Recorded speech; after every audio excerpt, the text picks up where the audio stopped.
बड़ा कष्टदायी स्थिति हो जाती है।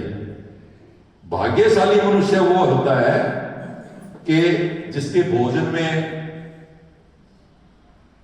भूख हो, भोजन के साथ भूख हो, बिस्तर के साथ नींद हो और धन के साथ धर्म हो।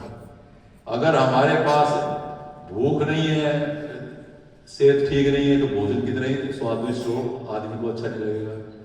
धन का कोई लाभ नहीं अगर हम धर्म का पालन नहीं करते। उसी प्रकार बिस्तर चाहे आप जितना मर्जी अच्छा हो, अगर नींद नहीं आ रही है तो करवटें बदलता रहेगा इंसान। तो ये कुछ मुख्य बिंदु हैं जिंदगी के जीने के लिए। और सबसे बड़ा बात वहीं पे आगे खत्म हो जाती है कि हमने जिंदगी, ये जीवन एक बार मिला है।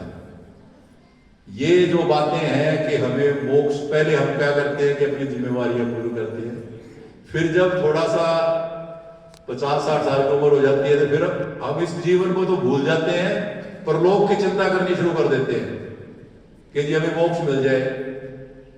मोक्ष कोई वो चित्रगुप्त ने ये जो बातें हैं ये सब कल्पनाएं हैं कि वहां एक लेजर खुला हुआ है, आपके पाप कर्म का फैसला होगा, ये होगा, ये सब कल्पनाएं हैं, किसी ने नहीं देखी हुई। हो सकता है सच हो सकता है झूठी हो, मगर ये कल्पनाशीलता ज्यादा नजर आती है कि इतने करोड़ों अरबों आदमियों का भाग्य को अकाउंट खुला हो, ऐसा नहीं प्रतीत होता कि ऐसा कुछ होता हुआ। तो मेन क्या होता है कि फिर इसलिए जिंदगी में अपना जिंदगी को जीवन के साथ आनंद से जियो। किसी भी इंद्रिय सुख के लिए एक सीमा से ज्यादा ना उसमें इंडल्ज करो। अपने स्वास्थ्य का ध्यान करो, धन का सदुपयोग करो और समय का सदुपयोग करो। और लाइफ में जो स्ट्रगल है उसको ये सोचो कि ये टेम्परेरी फेज है, ये परमानेंट फेज नहीं है। जो ये स्वर्ग नरक वाली बातें हैं ये सब आदमियों की बनाई हुई है। और ये आप देखोगे ये मेल डोमिनेटेड है, पुरुष प्रधान है। हमने हिंदुओं ने बना लिया स्वर्ग नरक, क्रिश्चियंस ने बना दिया हेवन हेल, मुसलमानों ने बना लिया दोज़ख और जन्नत। विचार वही है उनके, कुंठ है, नेगेटिविटी है। वहां भी क्या है कि जी जन्नत में तो हूरे मिलेंगे, हेवन में एंजल्स मिलेंगे, वो लड़कियां जो पर लेके घूमती रहती हैं तितलियों की तरह वो मिलेंगी।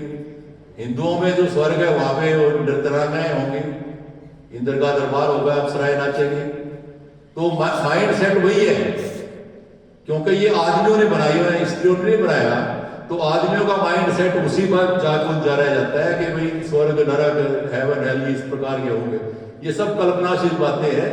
जिंदगी एक बारी जी जाती है, इसलिए दिल खोल के जियो, आनंद लो, दिल साफ रखो, किसी का बुरा मत सोचो। और मोक्ष के लिए जो हम दिन रात मरते रहते हैं, ये मोक्ष क्या है?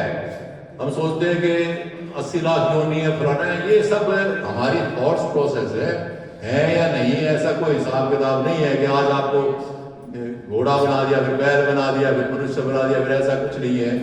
ये तो एक लाइफ सर्कल है। वो हवा प्राणवायु निकलती है, वो पता नहीं किस शरीर में प्रवेश कर जाएगी, वो एक अलग इशू है। मगर मोक्ष का मेन तात्पर्य मोह का त्याग है। और मोह का त्याग भी धन से, वस्तुओं से, परिवार से अलावा जीवन से भी मोह का त्याग होना चाहिए। जब संन्यास आश्रम आ जाए तो आदमी को जीवन से भी ये सोच लेना चाहिए कि चलो अगले जन्म में देखते हैं। अभी तो आपके पास एक गाड़ी है मारुति 800, उसको डेंटिंग पेंटिंग करवाए जा रहे हो, क्या पता अगले जीवन में मर्सिडीज गाड़ी हमारे पास हो।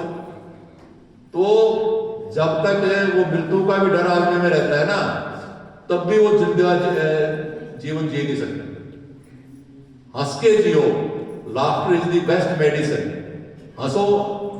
परमात्मा ने सिर्फ इंसान को ये नेमत दी है कि वो हंसे, और हंस सकते हो आप अपने आपस में, फालतू बातों में ज्यादा हंस सकते हो। इसलिए किसी भी प्रकार से हंसना जरूरी है।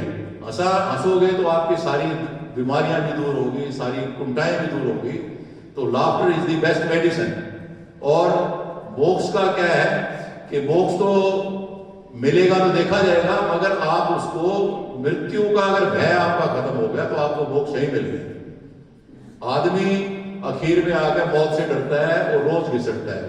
एक शेर है कि वही जीते हैं जिन्हें मौत से इकरार हो जाए कि भाई मौत तो आनी है, और वही मरते हैं रोजाना जिसे जिंदगी से ज्यादा प्यार हो जाए। तो जो चीज अनिवार्य है उसने होना ही होना है, उससे डर खाएगा। इसे लिव लाइफ के इनसाइड और हंसी खेल के जियो। धन्यवाद।